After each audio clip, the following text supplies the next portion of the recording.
Welcome, everyone. We're so glad to have you today. This is another one of our Friday forums. Many of you have been joining us ever since we started in March. My name is Cyndy McDonald. I am the host for the Friday Forum, and I'm so excited today because we have some very special guests. Stephanie Kennedy, who is an IC out of the Chicago area in Illinois. Welcome, Stephanie. Thank you. Glad to be here. And we're here because you had an idea and you had a comment that you sent to me, and I said, that's a great idea. Let's talk about it. And here you are. So all it takes is a good question, right? Yeah, just bring up questions and things. And so we also have as our guest, Brad Schiller. He is the CEO of Prompt. Hi, Brad. How's it going? We're so glad to have you. And so when Stephanie brought up this topic, I knew who to bring in. I called you immediately, said, okay, yep. Brad, what do you think? So today we are literally just going to have a conversation. And as I see people are coming in, please put in the chat box.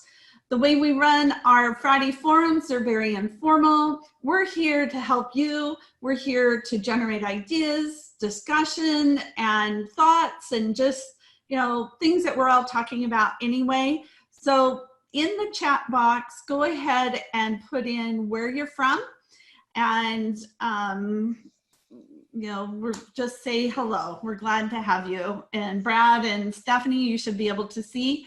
This is also recorded, so you'll be able to access this later. It's also a podcast, so I want to make sure that we keep our listening audience in mind, which is one of the reasons I decided not to do a PowerPoint today, because it's really hard to look at a PowerPoint when you're running on a treadmill or going outside, right?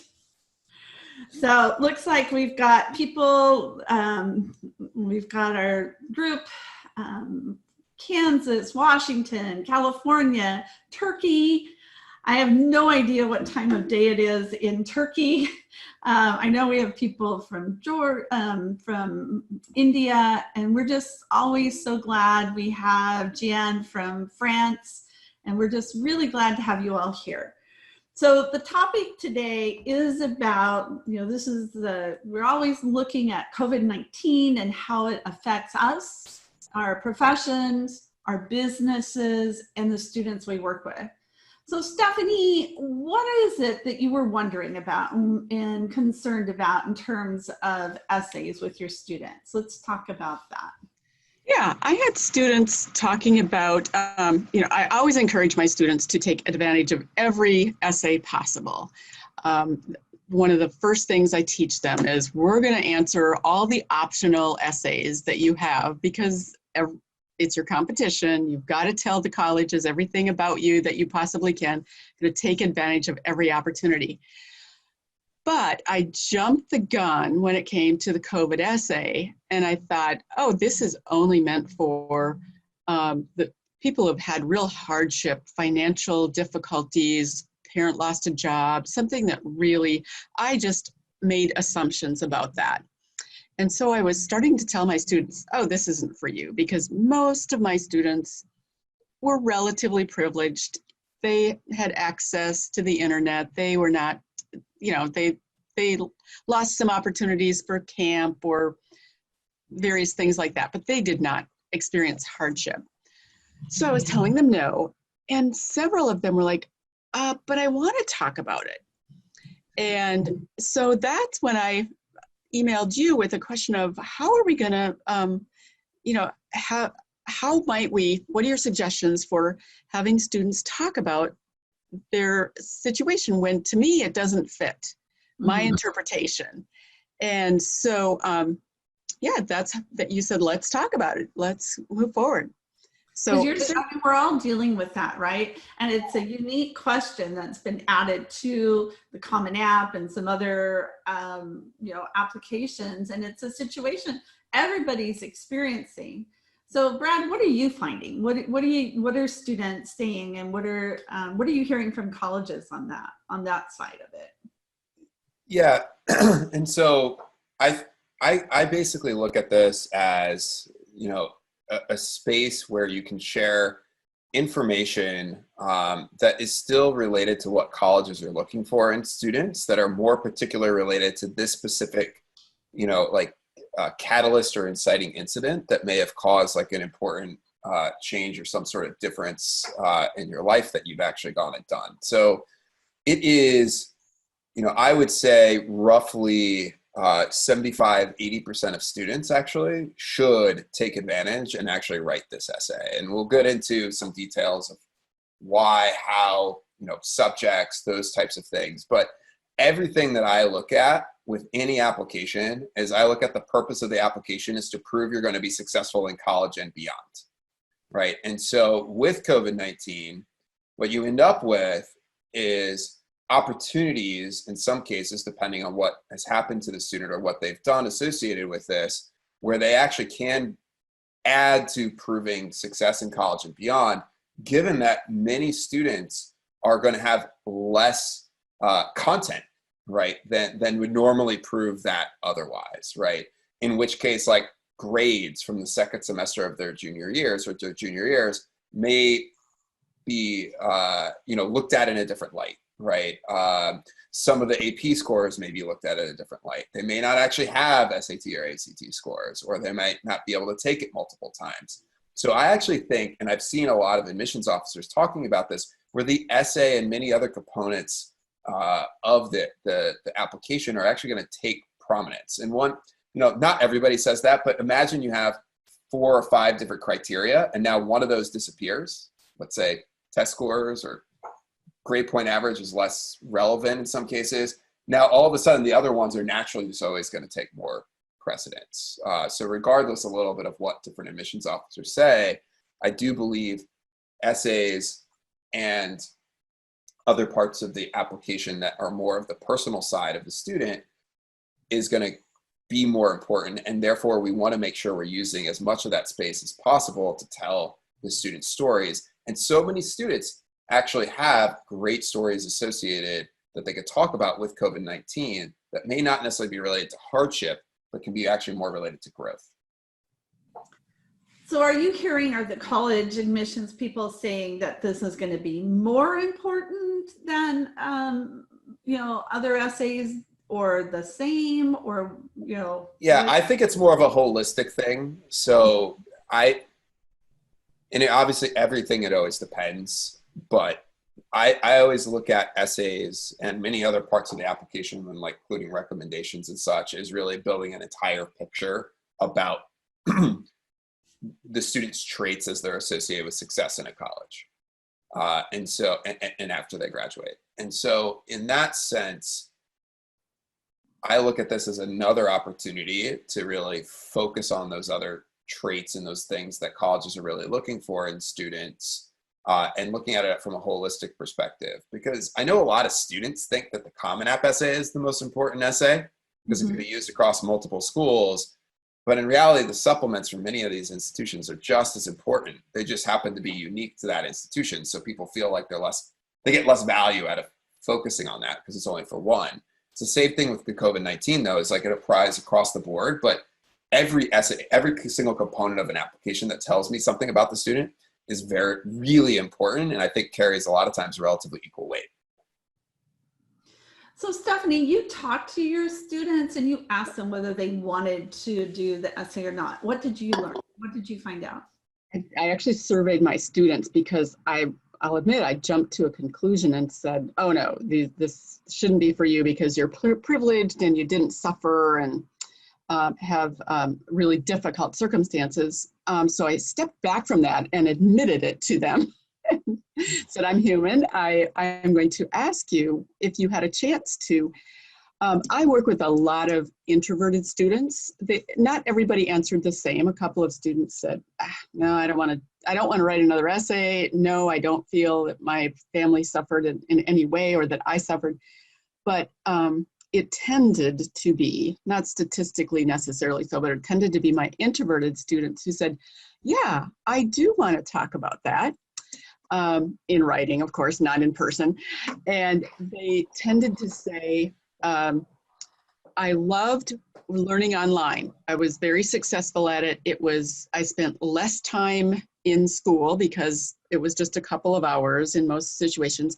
It gave me more time to explore other things that I was interested in. I had more time with my family. I had more time to, prep for the SAT, which, fell through anyway. But students that really enjoyed the less distraction of school in some cases, and didn't mind so much missing their friends. Again, the introverts, but liked the opportunity to explore something else.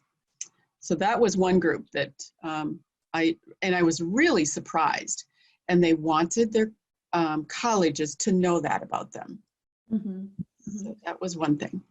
So Brad, what do you recommend? Like, go ahead. Yeah, so and so that this kind of like dovetails with that, right? Which is students, that can show a lot of intellectual curiosity from a student. So the way that I look at this is there are basically two different types of subjects of essays that can be written here.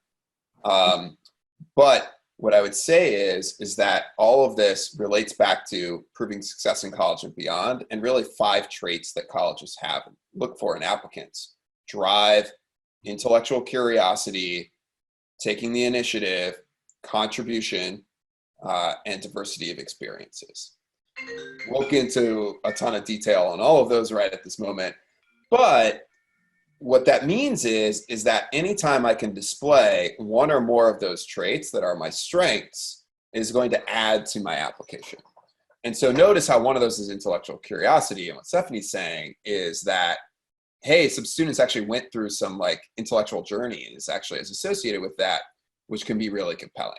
So again, there's these 5 traits: drive, intellectual curiosity, initiative, contribution, diversity of experiences. And how that ties to this essay, really a lot of essays in general, but for COVID, there's really 2 types of essays. And this is why I say like 75-80% of students will end up writing this, because there's 2 types of essays and they work really well for various students. The first is more of like a personal circumstances essay, where COVID had a significant impact on your actual life, right? So that could be family members losing a job, right? Or it could be needing to take care of other family members, whether or not they were elderly or whether or not they were younger siblings. It could be related to, times where students may have had, for financial difficulties for their families, may have had gaps in shelter or gaps in food and other things like that that are significantly affecting them in a meaningful way. And we want to make sure those students are actually able to talk about that and write about that in their applications, because it actually had a very significant, profound impact on them that affected how much time they even had available to do stuff, but also affected how they may have learned, okay, during this time period. So that's number one. And I think that's the one where a lot of people naturally gravitate towards with this essay, which is, hey, have you had significant challenges or hardship or struggles that you actually had to go through? I don't look at it necessarily from that lens, because oftentimes I look at it as like, how has where you've been able to spend your time or do things, how has that maybe changed? And has that been your personal circumstances, your family circumstances changed in a meaningful way? So that's option 1. Option 2 is really about personal growth, and what a lot of times I call like an initiative and impact type framework. So where you actually have this catalyst experience that is COVID-19, where a student may have, for example, in the example that we just had was, well, now they realize they actually have a lot more time during the day because they finish all their schoolwork in 2 hours. Now they have 6 more hours, or 4 to 6 hours of like the schoolish day left. Maybe they're doing something really intellectually curious and they're diving in and learning about certain topics that they wouldn't have otherwise done, right? So now COVID-19, maybe this catalyst or inciting incident where the student is now able to take the initiative or have intellectual curiosity or have drive or maybe contribute to certain communities and friend groups that are struggling with different things that they can now write about, that they've actually gone and done something. And it shows me these different traits that the students actually have. And to me, that's a really important and compelling story to tell. And a lot of times, and goes for any essay, but in particular, we're seeing this a lot with this COVID-19. I think, Stephanie, what you just touched on is something that the students may not even realize themselves that they should be writing about, is that students don't know what's normal for them is actually not normal for other students. Yeah, absolutely. Okay. And so I always think about that whenever I'm working with any student on anything. And that's where I really, when we're talking to kids about the COVID-19 essay, is really understanding and deeply understanding how did the student, like where did they spend their time? Like, where did it go? What did they actually do? How did they engage with their friends in different ways than they had done before? How did they engage with their organizations in different ways than they had done before? You see certain experiences where you have like athletes who are, trying to get like their entire team still practicing or doing things and preparing. And I know something you had mentioned that to me in one of your students. And these are things that there's a good chance they're not writing about in other parts of their application, right? So this is a very good location for that, because what we don't want is the essay where, I joke about this all the time with people and or kids that I'm talking to. What you don't want is, I'm really disappointed. I was going to play soccer this spring. I'm so sad and disappointed. But, so I couldn't do it. But so I just decided to play video games instead, right? Like, or just like, hang out on house party with my friends the whole time, or whatever it is. Like, there's not much actual change or growth or impetus. Like, that's when you don't write the essay. But there is, as I said, these two situations. I'm gonna pause here, but there's these two situations where I would write the essay, and I think that's actually the vast majority of students. So they shouldn't be trying to make a mountain out of a molehill. They shouldn't try to invent something to write about if there's not really something to write about. But a lot of times there are things that they can bring in that they don't realize, right? Yeah, and I would just like highlight one thing here is that mountain out of the molehill type situation is, guess what? Students still have time. Mm-hmm. So what that means is that we can use these opportunities to spur moments of thought within our students to get them to think about, it's like, well, what am I doing with my time right now? Like, what could I be doing? What am I really interested in? Like, what are my different organizations or friend groups or whatever doing? Like, what am I really interested in? And what should I maybe be doing right now that I didn't realize that maybe I should actually be thinking about doing? Because what we often find is that many times students don't understand and give you an example as a student I'm working with in particular that comes to mind is when he immigrated here from a different country to the United States, he was like the top student at his school in the other country. But when he got here, he realized that there were so many other students that were way more motivated at doing things that he never thought, like a kid his age, was possible. Okay, so he didn't even realize that there were so many things he could be doing. And then he decided to go do those things. And now he's like far and surpassed even the other students that he got really motivated around seeing what they were doing. But that's kind of it's kind of our job a little bit to give these little nudges to students to help them realize there is stuff that they actually can go do. Mm-hmm. Where it's like, hey, you don't do that random internship that your parents lined up for you. Great. Like, there's still other things to do. And that might be the hook, Brad, to turning the whiny essay or their tendency to go whiny, which everybody, the chat box is voting with. Okay. Yeah, the colleges don't want that. Somebody later, that's what, helping the student turn that into, yeah, we get that. But what else, how can you turn that around and explain something else about, how you did it? And that's our job as coaches too. So, but I like that. What is still left to do? How have you approached it in a positive way, and what's still left to do even now? Brad, would you restate those 5 traits so that people can? Yeah, we can also send out, there's like a link. I have like a post about them, but it is drive. So that's students who are any kind of difficult or challenging situation or problem that they come across, they get past that, right? They're constantly being driven. A lot of people actually call this grit within I don't like that word as much, but Angela Duckworth and some thinkers on the subject, and what I think there's like a group of a bunch of colleges that are working together on college admissions, and grit is like a really critical word. I look at that as drive. The second is intellectual curiosity. These are students that love just learning for the fun of it. The third is, and so by the way, this is a great time for intellectual curiosity right now, where you actually have time at home and thinking about different things. The third is initiative. These are students that are very entrepreneurial. They're always kind of spotting a problem within anything that they see, and they're not just like seeing the problem, they're going and fixing it. The fourth is contribution. These are students who are really, no matter what group of people they're a part of, that group is better as a result of them being there. Okay. And then the fifth is diversity of experiences, because colleges are trying to build well-rounded classes from people that have interest in different areas, different experiences about within the world, and different ways of thinking about the world. And so we want to make sure that that kind of gets highlighted as well within the application, because guess what?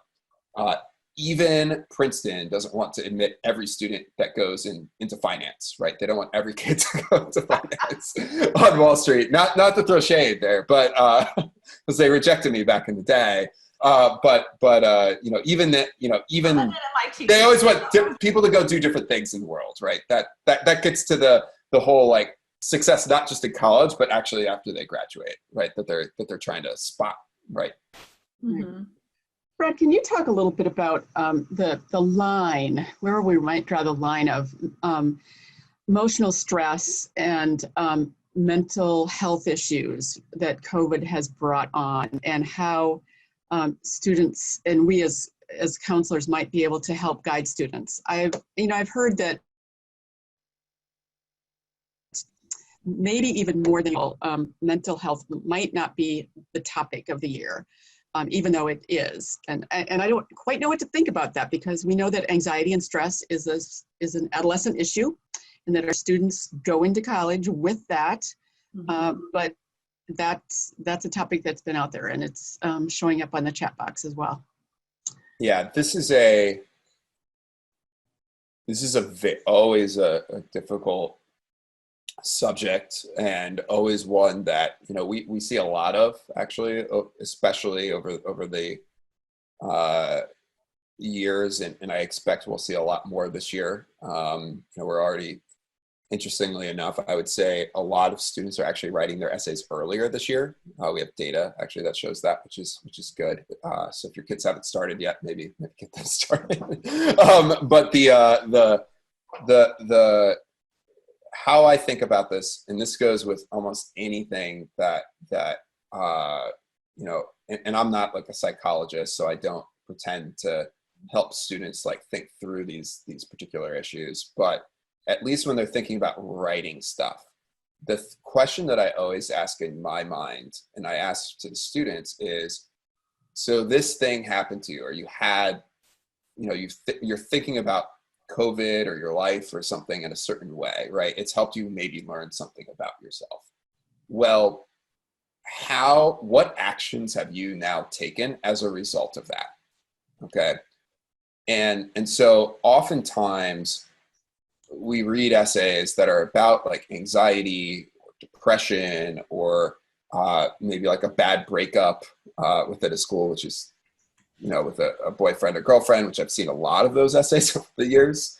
And once again, it's all about a catalyzing kind of moment, or in more writer's parlance, like an inciting incident, where we're able to talk about that, but also talk about how we've kind of gotten through that, or past that, or taken certain actions, even if I'm not completely through it, even if like mentally I'm in like a difficult place because COVID, like I'm seeing kind of these effects on the world, and I get very frustrated by that. But what are how have I acted? Like, what have I gone and done? That to me is the most important piece of this. It doesn't have to be anything major, right? It doesn't have to be, you don't have to have gone and sewn masks for 1,000 people, right? You don't have to have done that. But there's clearly like different ways of engaging and coping and understanding. And so sometimes it's like, hey, I actually with my friend group, like we just formed a group of 3 or 4 people, and we just talk about these things, and this is how we talk about them, and this is how we get through them, and this is how we justify that. And that can be really compelling content in a lot of ways. But once again, it's they're taking initiative, they're taking action versus just kind of passively sitting there, right? So that's the key, is like the actions. And I always look at this as imagine the community service or the mission trip essay that you always read, that you're like, well, you came back, you did this experience, you said you learned something about yourself, it was 2 years ago, like, prove it to me. Prove to me that you're a different person, right? What actions do you take in sense? And so I view almost every single essay that I ever read with that lens. Like, okay, you learned something about yourself, what actions have you taken since then? And that's the same that goes for this COVID-19 structure of the essay, is if they have taken actions, you want to make sure you want to write about that in the essay. Like, that should be the bulk of the essay. Even if your family and personal circumstances have changed and you have to take care of some siblings in ways, or literally teach and tutor them, talk about the actions. Like, how have you actually thought about that or learned? Like, what have you learned from that experience that maybe you have a new way? You're like, you had this aha moment that you were like teaching your a 5-year-old how to read, and you're just like, I have no idea, right? And guess what? You had like this aha moment where they started really learning. And guess what? Those little things can be so compelling because it shows that intellectual curiosity, that drive, that initiative, those different things where it's like, hey, they're actually solving this problem. They're actually working it. They're actually like thinking and acting, right? Versus just passively being there. Right, and I think Allison makes a good point on that chat, that the bar doesn't have to be super high. You know, no, it doesn't. Earlier, students don't know how they compare to others, and it's just, you took some action, and you're just, it's not like how you compare to somebody else. It's what one of my favorite essays from a couple of years ago that I'll just highlight, because it's a student that I was working with who got, into all the top institutions. He was brilliant. I don't think the essays necessarily mattered too much for him, but it was actually about a party that he was at. And at the end of the party, there were people that were going to drive home, and he thought that people were too intoxicated. So he actually went around, told everybody that they weren't able to drive home, took their keys, and sent them home in Ubers. And the whole point of that story was that, it was just so good, was that, hey, all of these other people respect me so much, right? And the initiative and the leadership that I have, and like that they're just going to listen, right? They're just going to do this action that's going to get them in trouble with their parents and all these other people, right? And it's like one of those small things that can just say so much about a student and who they are and the traits that they have, right? And so I just like that example, because it's like, who would have thought to write about that, right? And it took a while to actually get the student to the point where he's like, oh, that is something I should be writing about, right. Like, that is actually really compelling to a college, because guess what? That was normal for him. That was a normal behavior, right? That wasn't like, oh, I did something grand. Like, there was no actual like thought or intention to it. It was just like, that's who he is. Like, that's who they are, right? And so I love those types of things, or those, even these like little personal interactions that you're really like taking, that you're taking the initiative on, can be so compelling.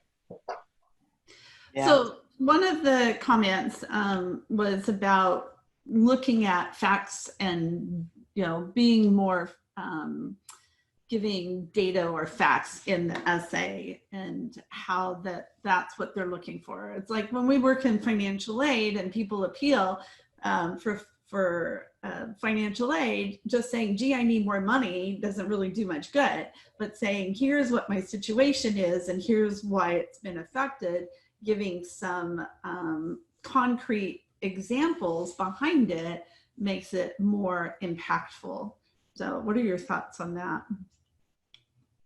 Yeah, I am a big fan of concrete examples. I think in some cases where you actually have, so I look at the COVID part of the COVID-19 essay itself is different than, let's say, the additional information section.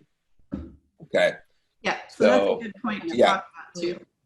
So if you have very specific instances, I think, of, hey, here's like some very like bullet pointed situational stuff that you want to cover, that can help the admissions reader understand your personal situation better and why you may not have been able to do other things. That can be a pretty good spot to also leverage for this, because I would rather in my COVID-19 essay focus on, as I said, like the actions that I've taken to go and grow necessarily than like strict personal stuff, right? In some cases, right? It depends, obviously, always. But, you know, there's also a situation where, hey, a parent did lose a job, but maybe that didn't really affect the student that much, or maybe they were furloughed.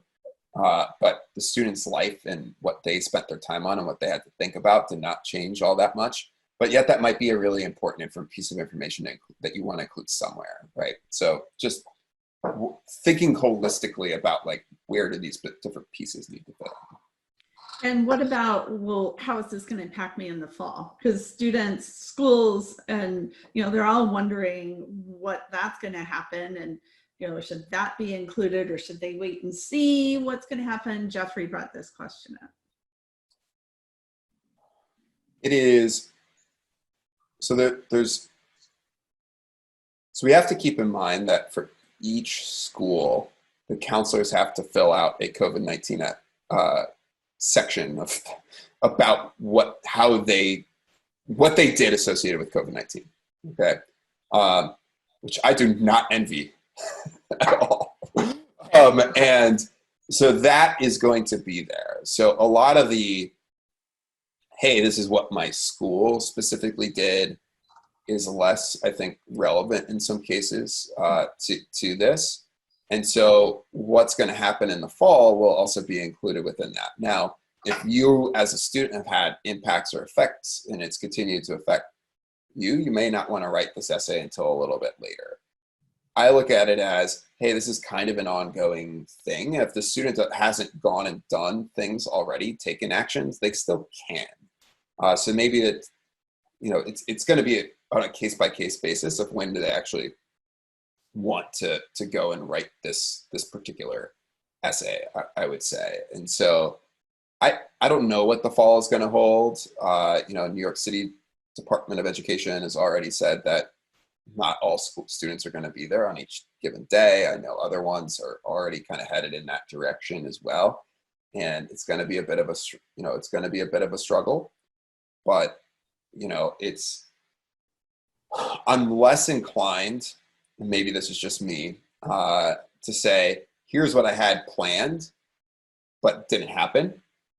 That could maybe end up in the additional information section. But the fact of the matter is, like, hey, having your parents line up an internship for you, because there's some privilege involved with that, and that not happening, that doesn't necessarily mean that you're going to be more successful in college and beyond, right? It just kind of explains a given circumstance. Now, if you want to mention that within a broader construct of like, here's what I did instead, that's different, right? I think, versus just kind of, here's like, I was going to play soccer, I was going to do this, or I was going to do that, and like it didn't happen, right? I'm a little less inclined, unless it relates to a broader story, to just like write your COVID-19 essay and that's what you say. It sounds a little bit, guess what? Everybody had stuff canceled. So is that proving that you're going to be successful? Like, we're just wanting to understand their personal circumstances. Yes. Right. But, you know, unless it was like some amazing, brilliant, unbelievable thing that they had prepared a ton for, maybe it doesn't need to be mentioned. So you said that there might be, you know, 75% of the students should write the essay. So not everybody should write it. So who shouldn't write it? You shouldn't write it if you're not able to talk about actions that you have taken as a result of this situation. That's it. Or you're actually including that in another essay that you're writing. So you may actually have, you include the COVID-19 essay in some applications and maybe not in others, because you might have a supplement where you're already covering that. But to me, if you're going to cover it here, you can always cover something else somewhere else, right? So use all the space that you have to tell, as long as you have enough compelling stories that focus on these traits. The students that shouldn't do this are the students that online learning happened, they maybe didn't even show up to class. They, kind of were just lazy throughout the whole thing. I hate using that term, but just like not motivated to go and do other things. And so there's really no action. All they can basically write is, I was going to do these things and I didn't. Mm-hmm. That to me is not interesting. So that's the one situation that I would definitely stay away from. And guess what? Depending on what population of students you're working with, there's a lot of suburban wealthier students who that may be the case for. But there's a lot of them that it's not, right? And I always, as I said, the biggest thing that I would focus on is helping the student understand, where did they spend their time, and is that actually something that might be normal to them, but it's not normal to other people, and does that relate to the traits that we're looking for, right? Does it help prove that they're going to be successful in college and beyond? And if the answer is yes, write about it. If the answer is no, okay, right, that's fine. Tell the student to go take some action because they have some time. But if they don't, they shouldn't. So that becomes the whole guiding thing, is that key question. Is this going to help you be, and not only successful in college, but in life beyond? Yeah. The one I always, when I read through the entire, maybe I'm weird, but I read through the entire Supreme Court case documentation on the Harvard admissions thing. Of course I did, right? It's fascinating. But one of the fascinating things that I really took from that is that they are actually evaluating 17, 18-year-olds for, does this particular student have a chance to have a massive positive impact on the world? Okay. So they're actually really thinking about the beyond part. The after graduation part is really important, and they want students to go do a lot of different things, right? They want them to have a positive impact on a lot of, throughout the world and throughout different corporate sectors and throughout all sorts of different governments and people and all that sort of stuff. And that's kind of how they think about it and measure themselves, right? Which is really interesting. And I think they're not the only institution like that. I think a lot of institutions, doesn't matter who it is, they're thinking about student outcomes and what the students are going to go do with their lives, right? That's really important to them. And that's why I always emphasize the beyond part, which is why driven students or students with grit are going to be more successful in life, right? And so same with intellectually curious students, same with initiative, students that take the initiative, leadership, contributing to others, right? All that sort of stuff. It's going to set them up well. So Brad, you mentioned something. So a question came up that the counselors have to include something in the application about the impact of COVID on the school. Is it something that— The school profile. Oh, in the school profile. So tell us a little bit more about that. I don't know a ton of details. I just read a little bit about it because when they were coming out with the COVID-19 student prompt, there was also information related to what the schools needed to include within that. And a lot of that is based off of, they want to understand, what did the schools actually, were they doing distance learning? Were they not? How did maybe grades change, right? How did opportunities for students maybe change as a result of this? And I know that they really care a lot about the grades part, because so many schools basically said, hey, we're not doing finals, we're not doing this, we're just getting everybody A's, or we're giving, we're just doing pass fail, or, whatever it is. And that they really care about when evaluating or looking at a student GPA, for example. So they really they want to know almost like how much support are the students actually getting. That's from my, my basic understanding. So more information will probably be on the. Yeah, or like how did it affect school rank, or how did it affect other metrics that they're actually trying to look at in the process. Yeah. Right. So, but then this question has been brought up in our chat too. If they don't talk about it at all, does that look like they're being insensitive or obtuse to what's going on to the world? It's like, does that kind of leave a hole? No, because I think what so many admissions officers are going to see in the COVID-19 essay is like a research paper, like a short, like, hey, so many people died, and I did not, like, I'm not joking about this at all because it's really terrible, but what we're going to see is students that are actually writing about specific numbers associated with that, but not actually how it affected them.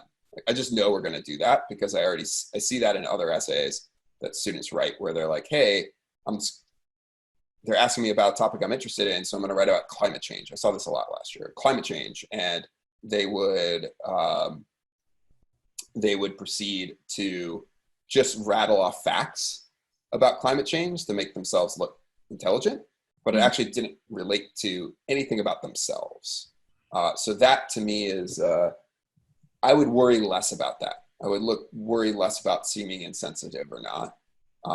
Because it's, as I said, it's really about proving success in college and beyond, and being able to just say that I think that our country did not handle this epidemic well. I don't think that's necessarily going to, score points. Like, it's not going to help, right? So we have to think of things that are going to help versus potentially could be taken the wrong way.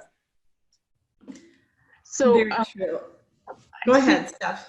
Yeah, I'm seeing some questions, and I wish that we all had clarity regarding the technical part of where do we post, just so there's some common experience here. Where do we post where do we recommend that students post the activity that was canceled?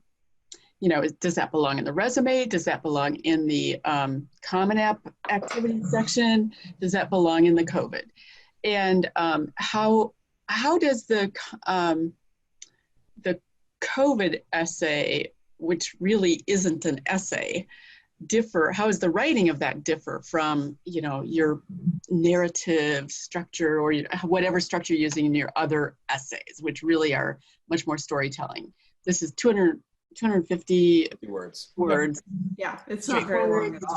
Straight facts. I mean, we talked about content and having some details, but it's basically just telling the facts, right? Or does it need to be more thought through? And so those are two things. A lot of people are asking, where does the what goes in the additional information section? What goes into the resume?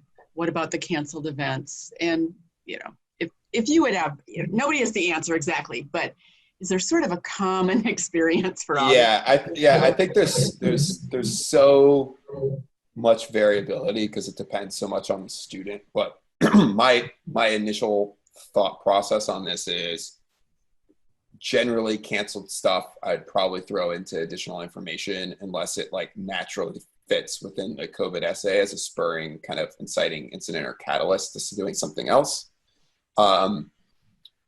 I wouldn't do it in probably the activities list because it may be something you didn't actually end up doing, or if it was a continuation of something that you were doing previously, you're then going to have to use your word count there to explain that it was canceled for this year, and it's such a limited character count. You want to focus more on like what you did and the impact you had there versus anything else, right? As I said, like stuff getting canceled, it helps me understand the context of your application. It doesn't help me understand that you're going to be successful in college and beyond, right? It just gives kind of some context to, I didn't get to do quite as much as maybe I would have otherwise. And to me, that feels more like it fits in the additional information section, at least how I've like historically recommended using that. For the COVID-19 essay, I would treat it very similarly to a structure that I would use for a supplemental essay.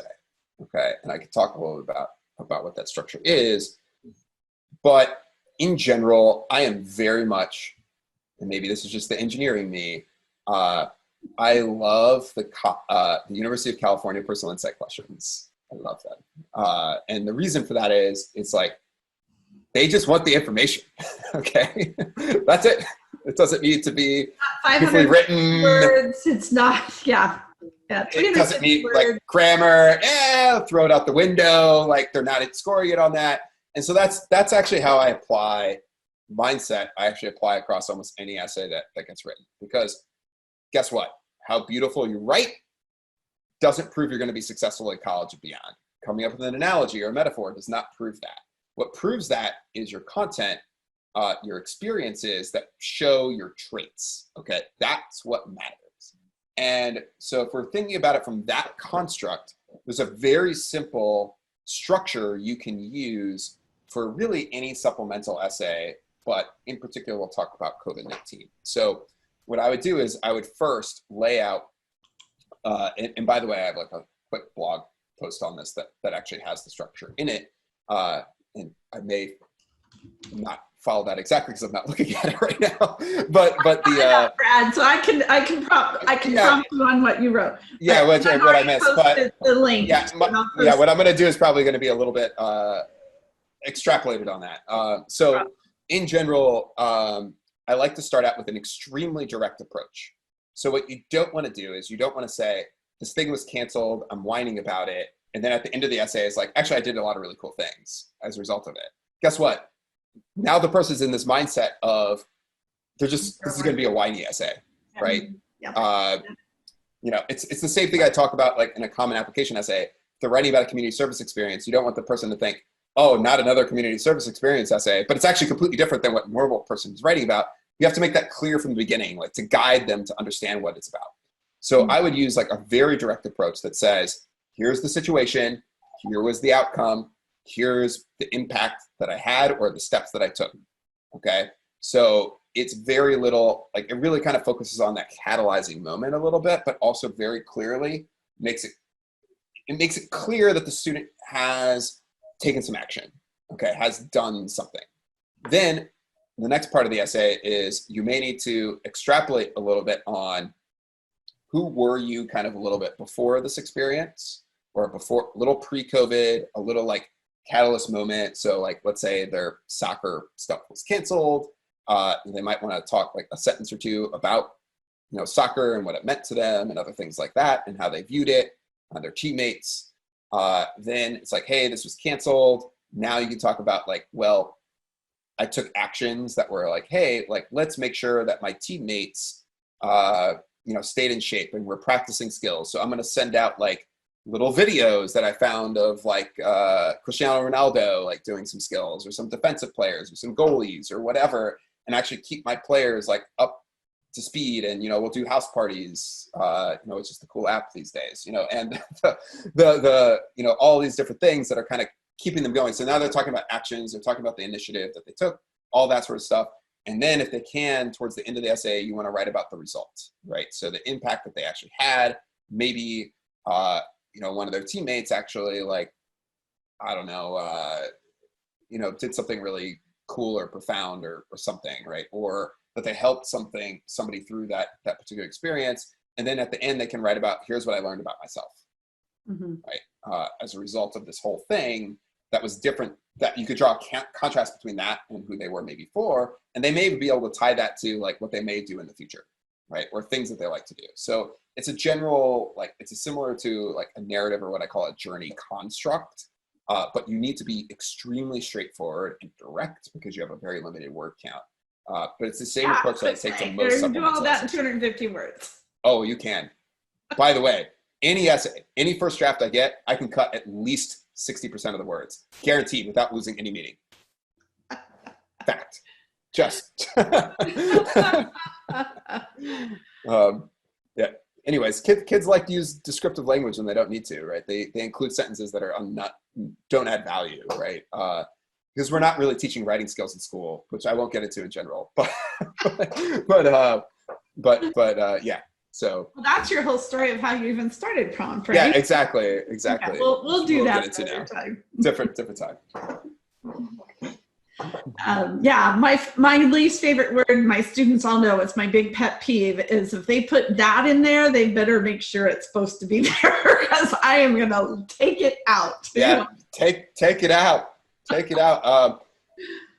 My biggest thing, by the way, just random tip here, if you have students that are writing extra long essays, but usually, so what I do is actually when I provide feedback on essays, and I have students do this as well, is I want the student to go through and literally just bullet point write the single, like, most important things that you actually had to understand in order to, like, hey, in these 4 bullet points, I just learned that entire story, right? Like, I got the gist of the entire story.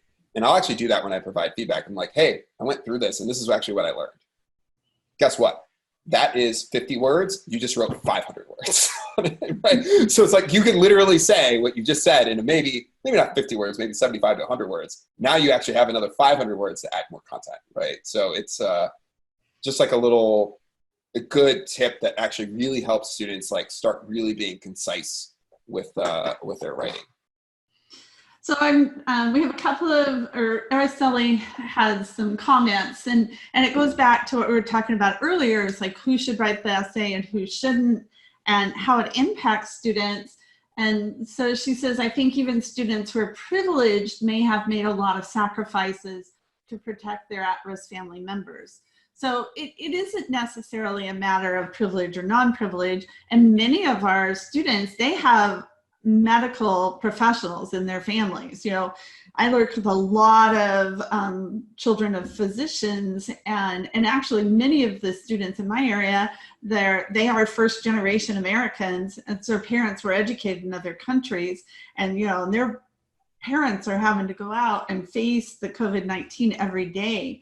So is that, you know, can that be, even if it's not a huge sacrifice, you know, just being asked to do certain things or picking up new responsibilities or things like that, you know, is that? Yeah, I think the most important thing here, and Stephanie would love to get your thought on this as well, but to me, the most important thing is not just say, like, it's like, where did your time go? Like, what did you actually do differently as the student as a result of this, right? So writing about, hey, my my father comes home every day and needs to, like, you know, rips clothes off outside and showers and does these things and we can't be near him and all of that sort of stuff, or my mother does that. That to me is, it's informational, but once again, like, you have to, like, everything that I do, I think about, like, how does it prove that the student's going to be successful in college and beyond? And to me, that starts getting at the classic essay we all read, which is, let me tell you about my family history, like my biography a little bit, right? And so everything just needs to tie back to, this is how what I have done has changed. Like, if you now do dishes and you didn't before, maybe that's not the best example, okay?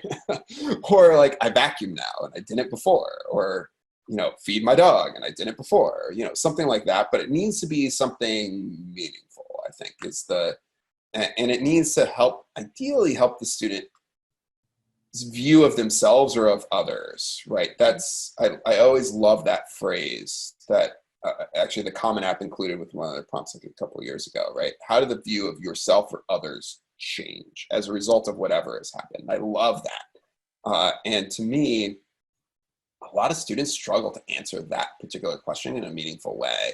And if they can't answer that, it's probably going to be hard for them to write about this in a meaningful way. Well, it does always go, I agree with you, Brett. It always goes back to some form of self-reflection. And, you know, a couple of people have asked questions in the chat box about, well, if they didn't do something, if they didn't act, you know, what does my introverted student do? Or I worry about them. And it's us helping them change, just shift the perspective a bit and reflect, which introverts are very good at, and being able to say, yeah, well, yeah, so that happened. My dad came home from work and he had to take up his, you know, put his clothes in the washer right away. But what does that say about how this impacted you? What did you learn about the world because of that? How does it change? What does it tell us about your family? What does it tell us about who you are and how you changed your view because of that? So that's our job, to help them. And always, that's going to make them a better student when they can self-reflect in that way. And they're going to go into college a more thoughtful, self-aware student. And I think that anytime they can reflect that in their college admissions, an admissions person is going to see that. Yeah, and I 100% agree with that.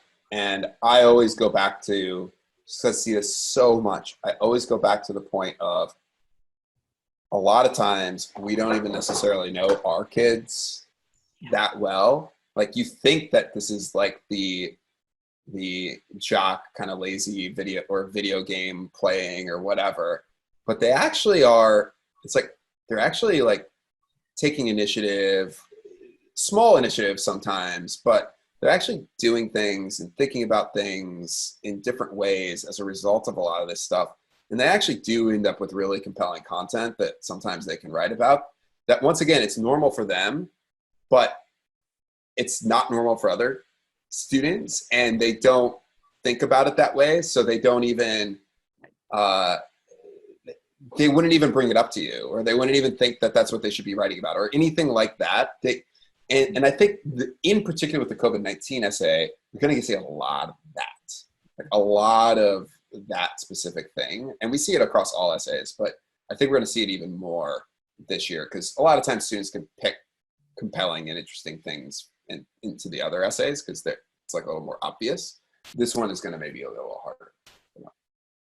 We've just got just a couple of more minutes left, and I want to wrap things up. What would you say in conclusion? What are any other thoughts or comments, or kind of tie this all together for us, Brad and Stephanie?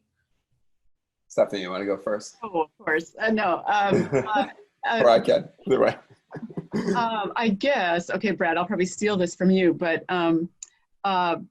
I learned this as I asked my students, what would you write?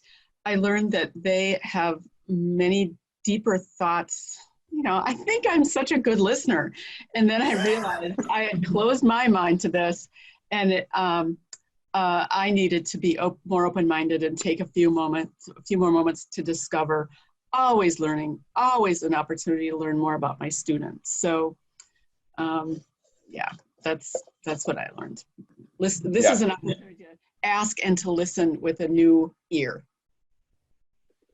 I'll leave with, because it's literally what I feel like I'm like a broken record on a couple of things. One is always think about any content within the application, including COVID-19, is this going to prove that the student's going to be successful in college and beyond? Okay, that's number one. Number two is how does this actually relate to the student's traits that actually prove that they're going to be successful, right? The 5 traits that I mentioned.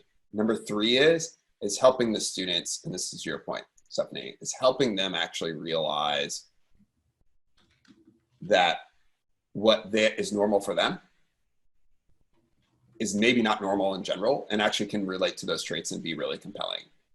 One of my favorite questions that I actually ask students, I'll leave with because I love this question, is imagine a peer group or organization or some group of people that you're a part of. Now imagine that you weren't there. How would it have been different? How would it be different? Because that actually helps students identify their unique impact on any group. Because I actively dislike the word leadership because so many students hear leadership and they think it has to be formal leadership roles and positions, right? Where in reality, it's all about like initiative and contribution to others. And so many students are doing things that are really compelling and super interesting and identify these traits when they actually don't even realize it themselves, right? It's normal for them. And that to me is always like the number one thing, and that I get that I harp on, and then finally actions, right? What actions did the student take? That's the other thing, right? It's not just about thinking about yourself or thinking about others. It's like, how did that actually affect what you've gone and done? I think that's really, you know, you take it and just crystallize it down into, here's the one idea, here's the one thought. And it really is very moving and philosophical. It's like, yeah, what would it be like? So, well, thank you both for joining me on my Friday forum. We're doing these every 2 weeks for those of you who haven't joined us before. And you know, we're covering current topics, so they change all the time. I've actually invited Jeff and Jenny. We're going to be talking about the F1 visas. We didn't get into that. We've talked about, you know, the racial unrest and the demonstrations. You know, students might want to write about that in the essays as well. And I just posted on my website, I'm going to start mastermind groups. So please go to my website if you're interested in meeting in a small group and really focusing and doing some working together in a 3-month period. Email me and I'll send you information. So it is now posted on our website, and our recording of this will be posted on cindymcdonald.com. Brad, thank you so much for your time. Stephanie, thank you so much. Yep. And everybody have a great weekend and great rest of your afternoon. Thank you. Thank you. Bye. Bye-bye. Bye. Bye.